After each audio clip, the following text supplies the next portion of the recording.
नमस्कार, आप देख रहे हैं इंडिया न्यूज हरियाणा। आपके साथ मैं हूं प्रिया। वक्त हो चला है फटाफट 100 का, तो आइए देखते हैं खबरें फटाफट अंदाज में।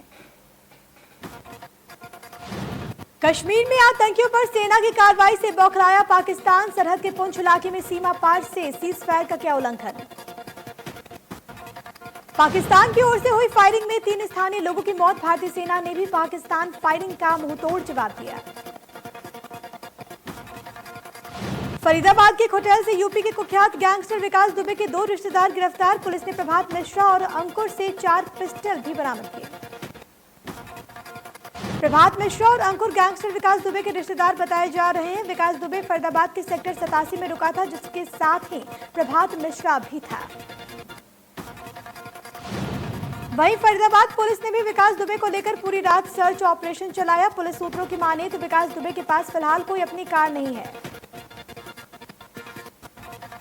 गैंगस्टर विकास दुबे को लेकर गुरुग्राम पुलिस भी हाई अलर्ट पर है। पुलिस कमिश्नर के राव ने ऑडियो जारी कर बॉर्डर एरिया पुलिस को एहतियात बरतने के आदेश दिए। गुरुग्राम पुलिस ने बॉर्डर पर सख्ती बढ़ा दी है।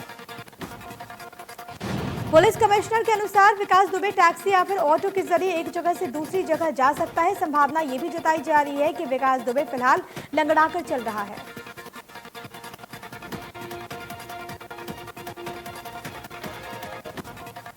दुनिया में 1,19,50,044 संक्रमित मरीज, 5,46,622 मरीजों की मौत, 45,08,132 केस एक्टिव। अमेरिका में 30,97,084 कोरोना के मामले, 1,33,972 लोगों की मौत और 16,08,249 मरीजों का इस वक्त चल रहा इलाज।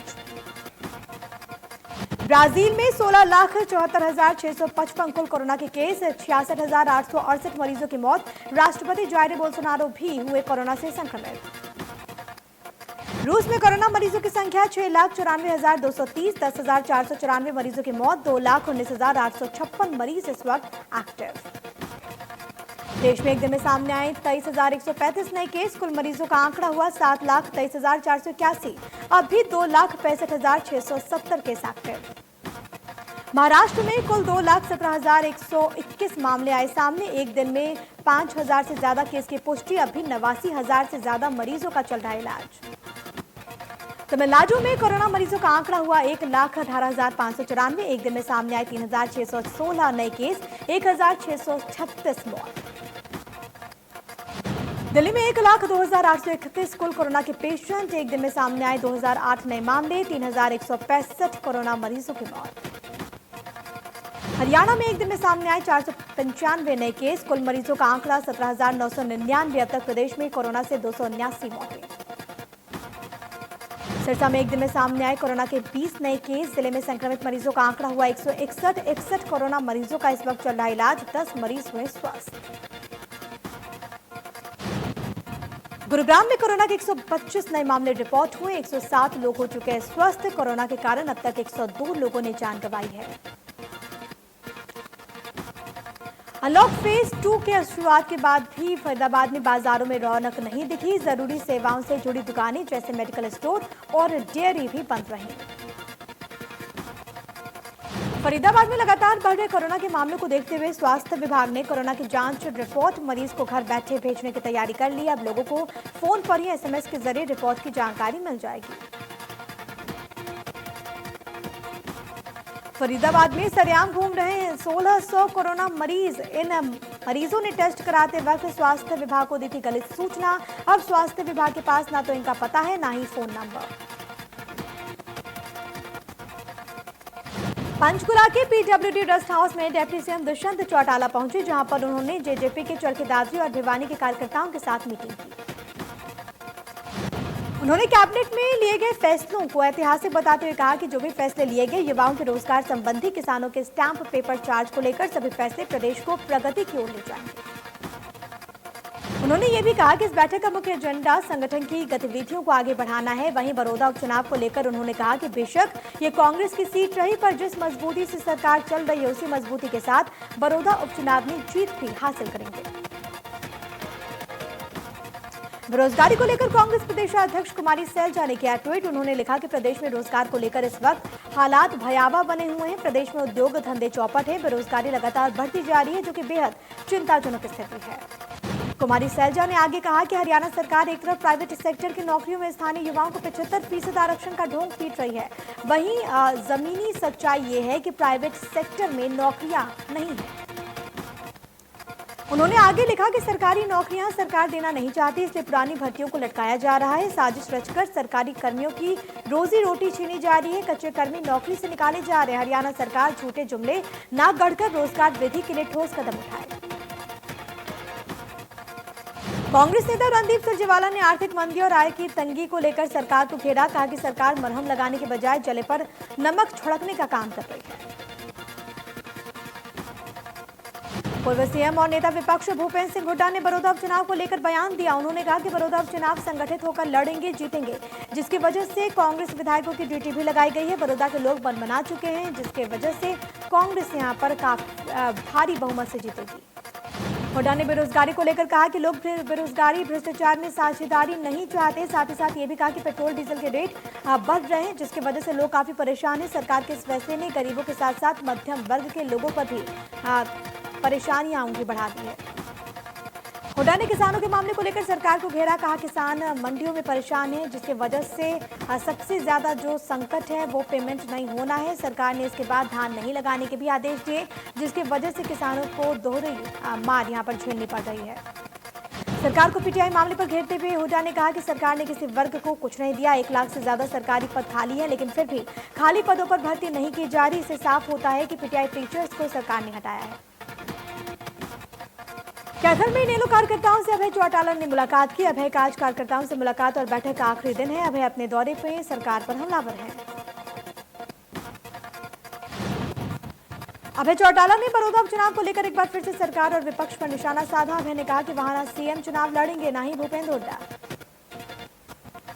अभय चौटाला ने कार्यकर्ताओं को संबोधित करते हुए कहा कि हम एक होकर राजनीतिक जंग लड़ेंगे, राजनीतिक लड़ाई को लड़ने में कोई कसर नहीं छोड़ेंगे। अभय चौटाला का एक बार फिर से पार्टी में विधायक नहीं होने का दर्द सामने आया। अभय चौटाला ने कहा कि अगर मेरे पास 30 विधायक होते तो सरकार गिरा देता।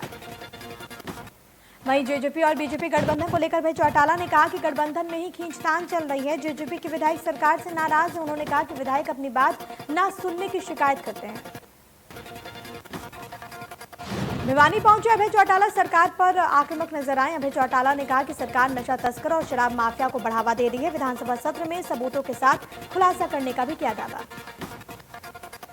अभय ने कहा कि सरकार रोजगार देने की बजाय रोजगार छीनने में लगी हुई है। साथ ही साथ ये भी कहा कि सरकार विधानसभा में एक्ट पास कर पीटीआई को बहाल करे।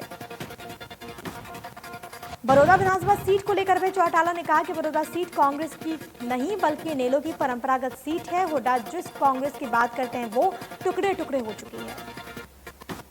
पिंजौर में भी बड़ौदा उपचुनाव को लेकर अभय चौटाला ने कहा कि कार्यकर्ताओं को पार्टी के प्रचार प्रसार के लिए भेजेंगे, जिसके कारण ड्यूटी लगा दी गई है। साथ ही साथ कार्यकर्ता वोटर्स को भी ये बताएंगे कि उनकी क्या सोच है।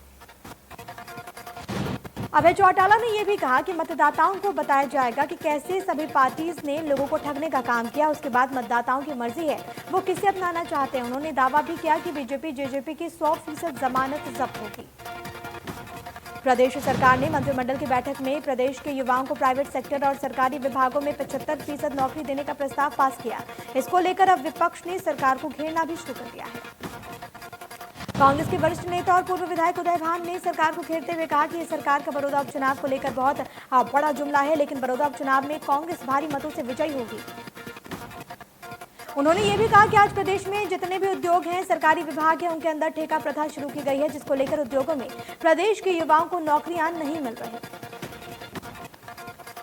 उन्होंने ये कहा कि अगर सरकार को युवाओं को 75% नौकरी देनी है तो ठेका प्रथा को खत्म करके प्रदेश के युवाओं को 75% नौकरी दें।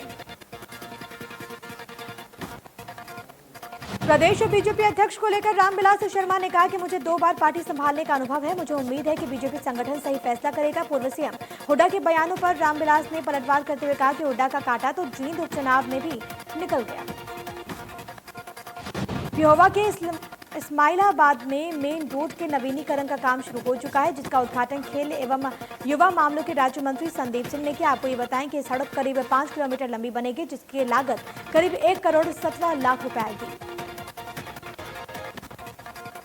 करनाल में राइस मिल मालिकों का करोड़ों रुपए के धान का घोटाला मामला आया सामने। राइस मिल सरकार का दिया धान का चावल वापस सरकार को नहीं दे रहे। अब तक 70% चावल सरकार को वापस मिला है।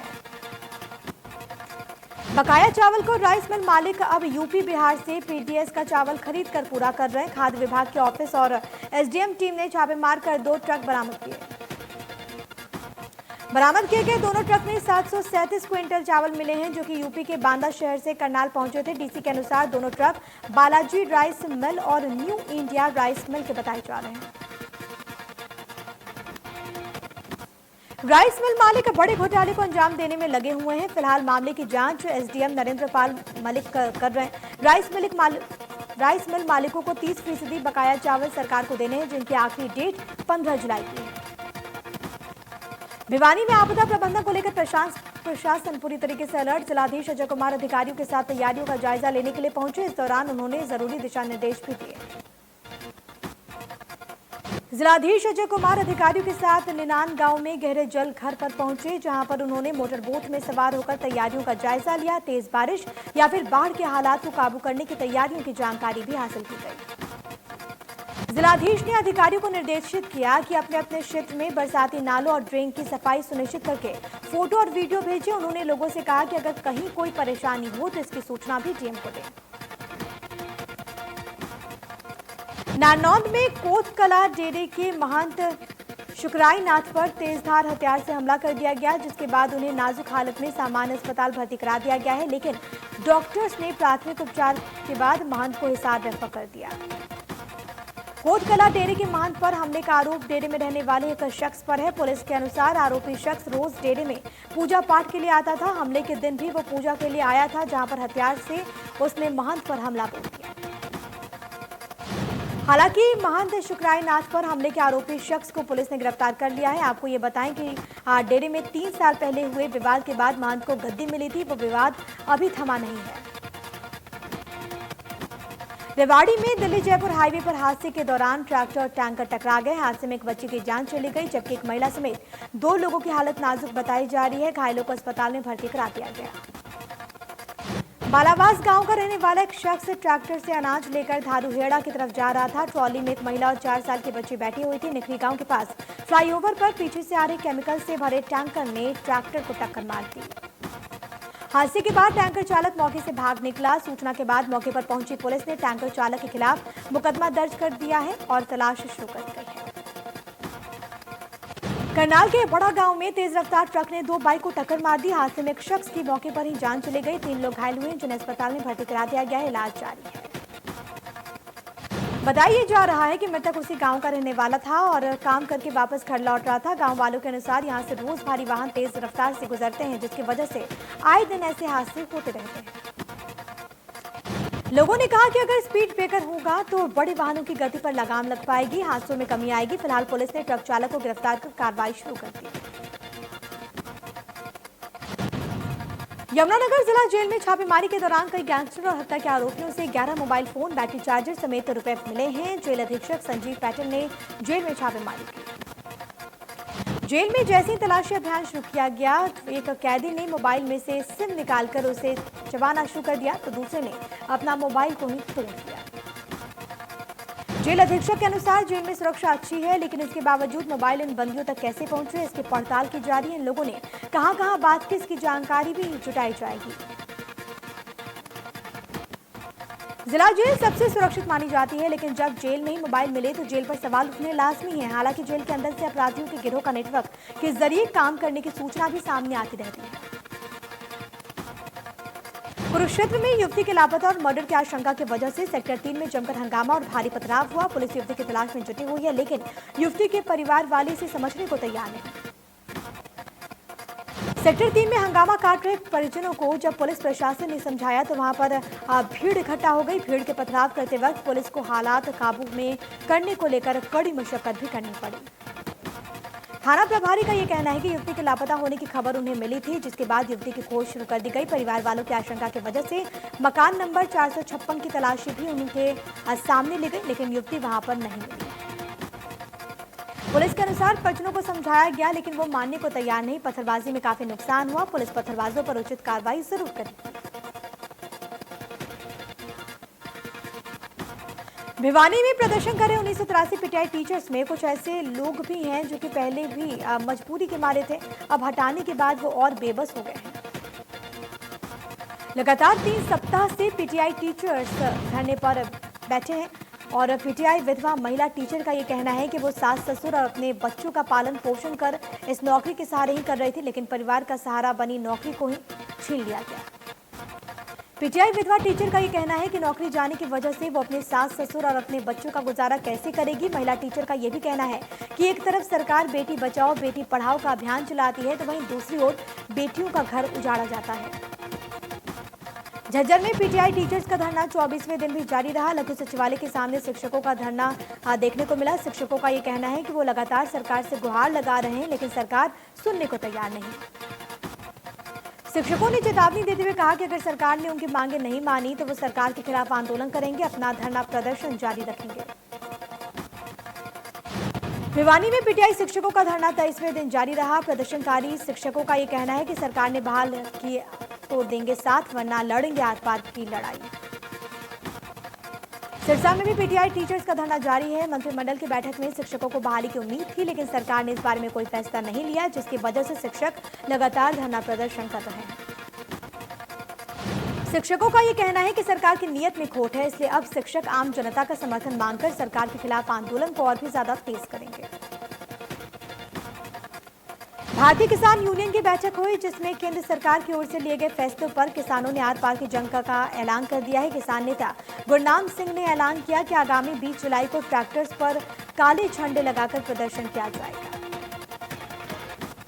किसान नेता ने डीजल पर लगे टैक्स को भी कम करने की मांग की। उन्होंने कहा कि मंडी के लोगों को सहयोग के साथ साथ राजनीतिक पार्टियों को भी इस किसान विरोधी फैसलों के लिए उन्हें साथ देना चाहिए।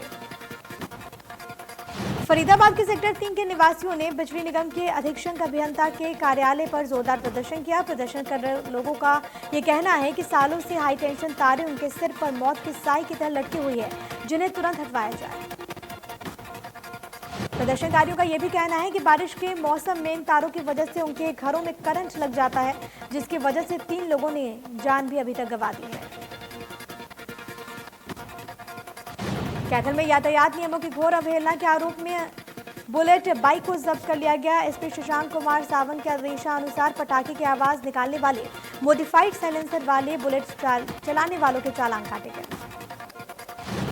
पुलिस की ओर से विशेष मुहिम चलाते हुए निरंतर पैनी नजर रखी जा रही है। पुलिस प्रवक्ता ने कहा कि इस कड़ी के दौरान पटाखे की आवाजें निकालते हुए कैथल से नरवाना साइड जा रही बुलेट मोटरसाइकिल के चालक को पुलिस द्वारा काबू किया गया। चरखी जिले के गांव पातुवास में चकबंदी के दौरान छोड़ी गई रोड़ी की जमीन पर 2 पक्षों में विवाद हो गया। दोनों पक्षों ने एक दूसरे पर कब्जा करने का आरोप लगाया। मामले को लेकर दोनों पक्ष डीसी कार्यालय दादरी जिला उपायुक्त शिव प्रसाद शर्मा से मिलकर उन्होंने पूरे मामले से अवगत कराया। उन्होंने कहा कि जमीन में कुल 55 लोग हिस्सेदार थे, जिनमें 37 परिवार दूसरे पक्ष के हैं, जबकि 18 परिवार इनके पक्ष के हिस्सेदार हैं। 55 साल पहले समलात जमीन 2 रुपए में ही ली थी। 18 परिवारों ने सरपंच द्वारा चकबंदी कराने के बाद जेपीसी द्वारा खाली कराई जा रही थी। जब भी दोनों पक्षों में कहासुनी हो गई, स्थिति को देखते हुए सरपंच ने पुलिस को सूचित किया। रतिया में राहगीरों को लूटने की योजना बनाने वाले 3 बदमाशों को पुलिस ने गिरफ्तार कर लिया है। जानकारी के अनुसार सीआईए को सूचना मिली थी कि 3 युवक हथियारों के साथ राहगीरों को लूटने की योजना बना रहे हैं। गुप्त सूचना पर पुलिस मौके पर पहुंची। तीनों आरोपी ने गाड़ी सामने लगाकर पुलिसकर्मियों को चाकू के दम पर लूटने की कोशिश की, जिसके बाद पुलिसकर्मियों ने तीनों को मौके से ही दबोच लिया। आरोपियों से पुलिस ने चाकू और रॉड जैसे हथियार भी बरामद किए। सोनीपत के गोहाना में बुटाना चौकी से तैनात कांस्टेबल रविंद्र और एसपीओ कप्तान सिंह हत्याकांड मामले में सोनीपत सीआईए 2 ने इस मामले में फरार चल रहे 2 और आरोपियों विकास और नीरज को गिरफ्तार किया। मंडी डबवाली के मलोट रोड पर मौजूद मंडी किलियांवाली में एक मार्बल के शोरूम में 4 बदमाशों ने हथियारों के बल पर बड़ी लूट की घटना को अंजाम दिया, जहां पर बेखौफ तरीके से बदमाशों ने गोलियां बरसाते हुए दुकान में बैठे 4 लोगों को रुपए और सोने की चेन को लूटकर वहां से फरार हो गए। वहीं लूट की पूरी वारदात शोरूम में लगे सीसीटीवी कैमरे में कैद हो गई है, जिसमें साफ तौर पर देखा जा सकता है कि बदमाशों ने लगभग 2 मिनट में ही फायरिंग करते हुए 1,20,000 की लूट को अंजाम दे दिया। रतिया में रोड पर अचानक कार के सामने काय आने से एक कार अनियंत्रित होकर पेड़ से जाकर टकरा गई, जिसमें बीजेपी के नेता बलदेव के बेटे प्रहलाद सिंह का निधन हो गया। आपको ये बताएं कि प्रहलाद सिंह पंजाब पुलिस में तैनात था। भिवानी में एक बार फिर से तेज रफ्तार का कहर देखने को मिला। आपको ये बताएं कि धनाना गांव के पास तीव्र मोड़ पर एक तेज रफ्तार कार अनियंत्रित होकर सीधे नाले में जा गिरी। पंजाब की रहने वाली 2 महिलाएं सवार थी, दोनों के मौके पर ही जान चली गई। कार में सवार 2 व्यक्ति गंभीर रूप से घायल हुए। दोनों घायलों को रोहतक पीजीआई रेफर कर दिया गया। मौके पर पहुंची पुलिस का ये कहना है कि मोड़ तीव्र मोड़ है, जिसके बारे में एनएच को पत्र लिखकर बताया जाएगा। कुरुक्षेत्र के बडशामी गांव में 90 यात्रियों से भरी एक डबल डेकर बस पलट गई, जिसमें 35 लोग घायल हो गए, जिसमें से कुछ लोगों को फर्स्ट एड के बाद छुट्टी मिल गई, लेकिन 24 घायलों को कुरुक्षेत्र के सरकारी अस्पताल रेफर किया गया, जिसमें से 4 यात्रियों की हालत गंभीर बनी हुई है। बस में सवार एक महिला ने बताया कि बस का ड्राइवर नशे में था, बस को काफी तेज रफ्तार में चला रहा था, जिसकी वजह से हादसा हुआ।